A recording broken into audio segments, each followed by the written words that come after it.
So നമ്മൾ ഇന്നിവിടെ ചെയ്യാൻ പോകുന്ന ഒരു ചോക്കോലാവ കേക്കാണ്. സോ നമുക്ക് വീഡിയോയിലേക്ക് ഇടാലോ. അപ്പം നമ്മൾ അതിനായിട്ട് ഹൈഡ് ആൻഡ് സീക്കിൻ്റെ 2 പാക്കറ്റ് ബിസ്ക്കറ്റാണ് എടുത്തിട്ടുള്ളത്. നിങ്ങൾക്ക് വേണമെങ്കിൽ കൊക്കോ പൗഡർ ഉപയോഗിക്കുന്നതാണ് കേട്ടോ. അപ്പോൾ നിങ്ങൾക്ക് ക്വാണ്ടിറ്റി കൂടുതൽ വേണമെന്നുണ്ടെങ്കിൽ ഹൈഡ് ആൻഡ് സീക്കിൻ്റെ വലിയ പാക്ക് ഉപയോഗിക്കാം. ഇനി കുറച്ചേ വേണ്ടുമെന്നുണ്ടെങ്കിൽ ചെറിയ പാക്കറ്റ് ഉപയോഗിച്ചാൽ മതി കേട്ടോ. ആയിശ്രീൻ്റെ ഒരു കൊച്ചു കലാപരിപാടിയാണ് നിങ്ങളിപ്പോൾ ഇവിടെ കണ്ടുകൊണ്ടിരിക്കുന്നത്. അപ്പോൾ നമ്മൾ ബിസ്ക്കറ്റ് ഗ്രൈൻഡ് ചെയ്തിട്ടുണ്ട്. പൊടിച്ച് ഗ്രൈൻഡറിലേക്ക് ഇടാൻ ശ്രമിക്കുക. അപ്പോൾ നമുക്കിനി ബാക്കിയുള്ള കാര്യങ്ങളിലേക്ക് കിടക്കാം കേട്ടോ. സോ ഗൈസ്, നമ്മളിപ്പോൾ ഈ പാത്രത്തിലേക്കാണ് നമ്മൾ പൊടിച്ച ബിസ്ക്കറ്റ് ആഡ് ചെയ്യാൻ പോകുന്നത്. അപ്പോൾ ഇത് ഒട്ടിപ്പിടിച്ചു കേട്ടോ ജാറിലേക്ക്. അപ്പോൾ കുറേ നേരത്തെ കഷ്ടപ്പാടിന് ശേഷം ജാറിന്ന് ഞാൻ എങ്ങനെയൊക്കെയോ തുടച്ചെടുത്തു. പിന്നെ നമുക്ക് ഒരു പാക്കറ്റിലെ പകുതി നമുക്ക് ബാക്കി ഉണ്ടായിരുന്നു. അതിന് ഞാൻ ഒരു ബിസ്ക്കറ്റ് എടുത്ത് കഴിച്ചു. എന്നിട്ട് ഞാനത് ബാക്കി പൊടിച്ച് ജാറിലേക്ക് ഇട്ടിട്ട് വീണ്ടും ഗ്രൈൻഡ് ചെയ്യാൻ തുടങ്ങി കേട്ടോ. അപ്പോൾ അങ്ങനെ അത് പൊടിച്ചതും ഇങ്ങനെ ഈ ഒരു പരുവത്തിലേക്കായി. അപ്പോൾ നമുക്കിനി അതും നമ്മുടെ പാത്രത്തിലേക്ക് ആഡ് ചെയ്ത് കൊടുക്കാം കേട്ടോ. ഫ്രിഡ്ജിലുള്ള കുറച്ച് സാധനങ്ങൾ നമുക്കിനി ഭയങ്കരമായിട്ടുള്ള ആവശ്യമുള്ള കുറച്ച് സംഭവങ്ങൾ എടുക്കാം. ആദ്യമായിട്ട് മെയിൻ ക്യാരക്ടർ മൈദ. എലൈറ്റിൻ്റെ മൈദയാണ് നമ്മളിവിടെ ഉപയോഗിക്കാൻ പോകുന്നത്. അപ്പോൾ അത് ഭയങ്കര ആവശ്യമായിട്ടുള്ളൊരു സാധനം ആയതുകൊണ്ടാണ് അങ്ങനത്തെ ഒരു എക്സ്പ്രഷൻ കേട്ടോ. അപ്പോൾ നമ്മളിപ്പോൾ ഫ്രിഡ്ജിൽ നിന്ന് എടുത്തത് ബേക്കിംഗ് സോഡ, ബേക്കിംഗ് പൗഡർ, മൈദ. ഇപ്പോൾ ഡോറ പറയുന്ന കാര്യമുണ്ട് കേട്ടോ ഇത്. അപ്പോൾ പഞ്ചസാര.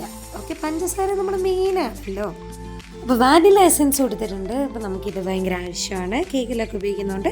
അപ്പോൾ നമുക്കൊരു സാധനം കൂടി എടുത്തിട്ട് വരാം കേട്ടോ. പാലാണ് നമുക്ക് വേണ്ടത്.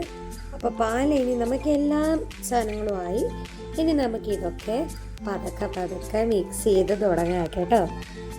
ആദ്യം നമുക്ക് നമ്മുടെ മെയിനായിട്ടുള്ള മൈദ ആഡ് ചെയ്ത് കൊടുക്കാം കേട്ടോ. ബേക്കിംഗ് സോഡ,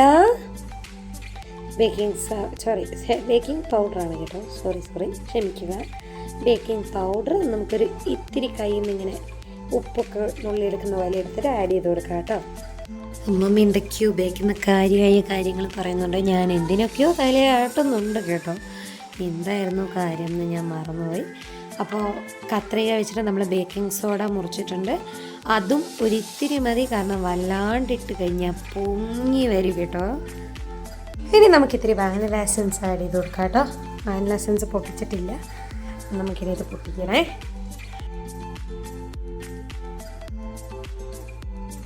ഇനിയാണ് മോനെ പാൽ ആഡ് ചെയ്യേണ്ട സമയം. പാൽ ആഡ് ചെയ്യുമ്പോൾ എനിക്ക് ഭയങ്കര പേടിയാണ്. കാരണം പാലിലെ ഈ കേക്കിൻ്റെ പ്രശ്നം എന്താണെന്ന് വെച്ചാൽ കൺസിസ്റ്റൻസി പോയി കഴിഞ്ഞാൽ ഇത് ഭയങ്കര കല്ല് പോലെയാകും. അതൊക്കെ ഒരു പ്രശ്നമാണ്. അപ്പോൾ പാൽ ആഡ് ചെയ്യാൻ എനിക്ക് ഭയങ്കര പേടിയാണ്. അപ്പം ഞാൻ കുറേശ്ശെ ആഡ് ചെയ്ത് ഇളക്കി കൊടുക്കുന്നുണ്ട് കേട്ടോ. നമ്മളൊരു ഇത്തിരിയും കൂടെ പാൽ ആഡ് ചെയ്തിട്ടുണ്ടായിരുന്നു. അപ്പം ഇങ്ങനെയാണ് ലാസ്റ്റ് ഇങ്ങനെ ഒരു, അതായത് ആ ഒരു ചോക്ലേറ്റും പാലും കൂടെ മിക്സായി വരുമ്പോൾ ഇങ്ങനെ ഉണ്ടാവും. അതങ്ങനെ ഇളക്കി വരുമ്പോൾ നല്ല ചോക്ലേറ്റ് ഗ്ലേസി ആയിട്ടുള്ളൊരു ഒരു ഫോമിലേക്ക് വരുമ്പോൾ നമ്മളത് ടാപ്പ് ചെയ്തിട്ടാണ് നമ്മുടെ ബേസിലേക്ക് ഒഴിച്ചു കൊടുക്കുന്നത്. അപ്പോൾ നന്നായിട്ട് ഇളക്കി കൊടുക്കാൻ നോക്കുക കേട്ടോ. എല്ലാം മിക്സായിട്ട് മാത്രം പാത്രത്തിലേക്ക് ആഡ് ചെയ്യുക. നമ്മളിതാ ഇവിടെ പഞ്ചസാര ആഡ് ചെയ്തുകൊണ്ടിരിക്കുകയാണ്. പഞ്ചസാര പൊടിച്ചിട്ട് നമുക്കിതിലേക്ക് ആഡ് ചെയ്യാം. കാരണം പഞ്ചസാര അങ്ങനെ ആഡ് ചെയ്ത് കൊടുത്താൽ കുറേ നേരം ഇളക്കേണ്ടി വരും കേട്ടോ. അപ്പോൾ നമ്മളിപ്പോൾ ഇതാ പഞ്ചസാരയൊക്കെ ആഡ് ചെയ്തിട്ട് നമ്മൾ ബാറ്റർ ഇങ്ങനെയാണ്. ഞാൻ പറഞ്ഞില്ലേ നേരത്തെ ഒരു ഗ്ലേസി ടൈപ്പ് ഓഫ് മോഡിൽ വന്നു കഴിഞ്ഞാൽ നിങ്ങൾ നിർത്തുക. അപ്പോൾ ഇനി നമുക്ക് കണ്ടെയ്നേഴ്സിലേക്ക് ആഡ് ചെയ്ത് കൊടുക്കണം. ഇങ്ങനെ 2 കണ്ടെയ്നേഴ്സ്, ഈ പച്ച കണ്ടെയ്നേഴ്സ് നിങ്ങൾ എവിടെയെങ്കിലും കണ്ടിട്ടുണ്ടെങ്കിൽ കമൻറ്റ് ഇടാൻ മറക്കരുത്. സോ നമുക്ക് ആഡ് ചെയ്ത് കൊടുക്കാം കേട്ടോ. ആയിട്ടില്ല. നമ്മളൊരു സ്റ്റെപ്പ് മറന്നു പോയിട്ടുണ്ട്.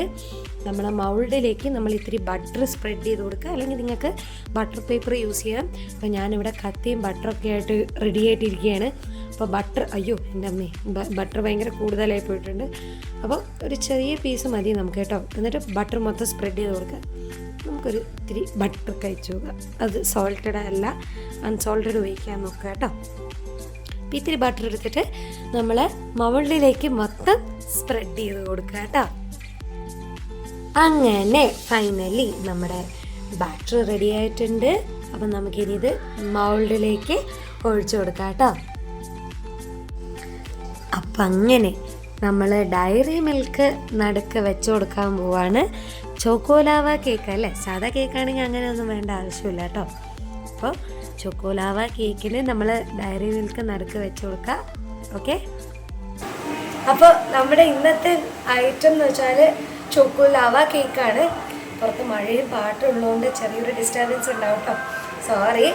അപ്പോൾ നമ്മളിപ്പോൾ ഡയറി മിൽക്ക് അതിൽ ഡിപ്പ് ചെയ്തിട്ട് അത് മെൽറ്റാവും. അപ്പോഴാണ് അത് ചോക്കോലാവ കേക്കാവുക. ഈ 2 പാത്രങ്ങളിലാണ് നമ്മൾ ഉണ്ടാക്കുന്നത്. പിന്നെ ബട്ടർ വെച്ചിട്ട് ഗാർണിഷ് ചെയ്യുകയാണ് ചെയ്യുന്നത്. ഇത്രയും ബട്ടർ എടുത്തിട്ട് ഞാൻ ഈ പാത്രം മൊത്തം ഒന്നിങ്ങനെ സ്ക്വീസ് ചെയ്ത് വിടുകയാണ്.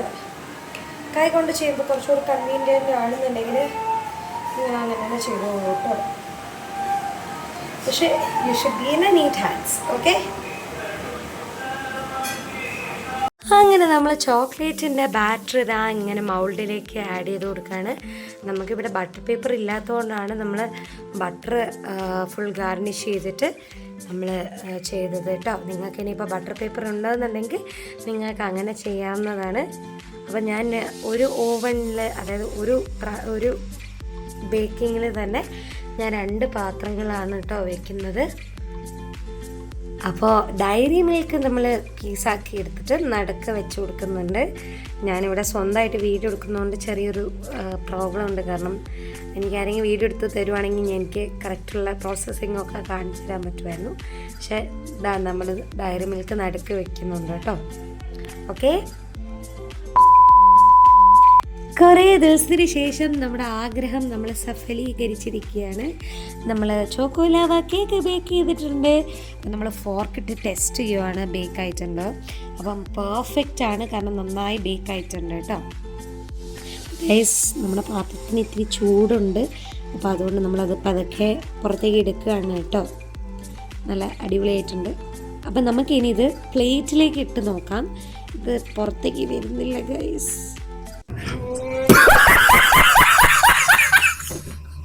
എൻ്റെ പൊന്നെ, ഇത് ഭയങ്കര ചൂടാണ്. നമുക്ക് ബട്ടർ പേപ്പർ ഇല്ലാത്തതുകൊണ്ടാണ് ഇത് ഫ്ലോപ്പായത്. അത് ചിലപ്പോൾ ചൂടായിട്ടും ഉണ്ടാവും, കാരണം ഇത് ഫെയിലായി ഗൈസ്. അപ്പം ഞാൻ എന്ത് ചെയ്തു എന്ന് വെച്ചാൽ അമ്മയ്ക്ക് സ്പൂണൊക്കെ വെച്ച് കൊടുത്തു. അമ്മ നിങ്ങൾക്ക് ഒരു ഹായ് ഒക്കെ പറയുന്നുണ്ട്. അമ്മ സ്റ്റാറ്റസിന് വേണ്ടി ഫോട്ടോ എടുത്തുകൊണ്ടിരിക്കുകയാണ് കേട്ടോ. അപ്പോഴത്തേക്കും നമ്മുടെ ദേവാൻഷ് എത്തിയിരിക്കുന്നു. ദേവാൻഷ് നിങ്ങളോടൊരു ഹായ് ഒക്കെ പറയുന്നുണ്ട്. അവൻ ഓടി വരുന്നു, ടേബിളിലെ കേക്ക് കാണുന്നു, ഞെട്ടുന്നു. അപ്പം അതൊക്കെ സ്പൂൺ എടുക്കുന്നു, അല്ല ഫോർക്ക് എടുക്കുന്നു, കൊത്തുന്നു, എടുക്കുന്നു, നാവ് പൊള്ളുന്നു, ചൂട് എന്ന് പറയുന്നു. അപ്പോൾ അങ്ങനെ അവൻ ടേസ്റ്റ് ചെയ്ത് നോക്കുമ്പോൾ ഇഷ്ടമായി ഗൈസ്. അവന് വീണ്ടും അതെടുത്തിട്ട് അവൻ വലിയൊരു പീസ് എടുത്തു കേട്ടോ. വലിയ പീസ് എടുത്തപ്പോഴത്തേക്ക് ഇപ്രാവശ്യം കൈയാണ് പൊള്ളിയത്. അമ്മമ്മ അവനോട് കാല് മുഖമൊക്കെ കഴുകിയിട്ട് കഴിക്കണമെന്നൊക്കെ പറയുന്നുണ്ട്. പക്ഷെ അവൻ അതൊന്നും കൈയാക്കിയില്ല. അവനതെടുത്ത് വലിയ പീസ് എടുത്ത് ഊതി കഴിച്ചു കേട്ടോ, അവന് ഇഷ്ടമായതുകൊണ്ട്. പിന്നെ ഈ കേക്കിന് ഭയങ്കര സോഫ്റ്റ് ആയിരുന്നു, അപ്പോൾ നല്ല ടേസ്റ്റ് ഉണ്ടായിരുന്നു. ചൂടോടെ കഴിക്കാൻ നല്ല ടേസ്റ്റ് ആയിരുന്നു കേട്ടോ. അപ്പോൾ ഞാനൊരു ഫോർക്ക് എടുത്തിട്ട് ഒരു പീസ് എടുത്ത് കഴിച്ച് നോക്കി. ഫോർക്കല്ല, സ്പൂൺ എടുത്തൊരു പീസ് എടുത്ത് കഴിച്ച് നോക്കി. അടിപൊളിയായിട്ടുണ്ട് കേട്ടോ, സൂപ്പറാണ്. അപ്പോൾ നിങ്ങൾക്കും ഇത് ട്രൈ ചെയ്ത് നോക്കാവുന്നതാണ്, ഈസിയാണ്. So don't forget to like, share and subscribe. Tata.